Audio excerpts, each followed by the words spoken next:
It's time to brighten up your day and sprinkle good vibes sa inyong mga tahanan sa pamagitan ng mga kwentong hinango namin mula sa init ng araw at puso. Samahan niyo kami pag-usapan natin ang shining stories na trending online dito lamang sa Sunshine Stories.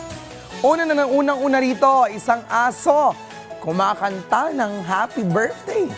Kinagigiliwan ngayon online si Theo dahil tila naiintindihan niya ang kanyang amo at marunong pang sumagot. Nang sabihan siya ng kanyang amo na si Romeo ng galingan mo, ay agad itong sumagot ng yes po. At nang kumanta si Romeo ng happy birthday, ay sinabayan pa siya ng kanyang alagang si Theo. Tuwan-tuwa rin ang netizens sa comment section at sinabi nila ang napaka-cute ni Theo at ang galing pa niyang kumanta. Sa kasalukuyan, ang video ay meron ng 11.7 million views, 459,000 likes at 13.3 thousand shares. Grabe, marami talagang mga netizens na natutuwa kay Theo.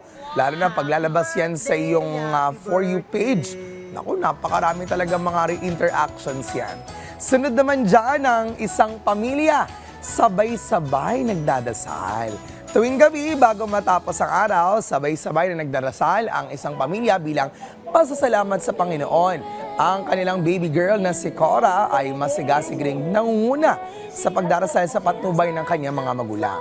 Makikita rin sa video na matapos ang panalangin ay nagyayakapan sila bilang isang pamilya. Isang simple ngunit makabuluhang sandali ng pagmamahalan at pananampalataya. Sa kasalukuyan, ang video ay meron ng 551,000 views, 31.9 thousand likes at 1.5 million or thousand shares. Grabe naman yan. Dapat talaga ganon.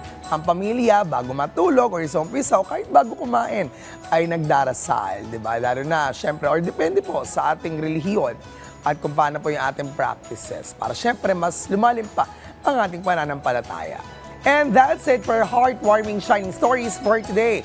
Magkita-kita tayo muli sa susunod na linggo for more good vibes and inspiring stories. Dito lang yan sa Sunshine Stories.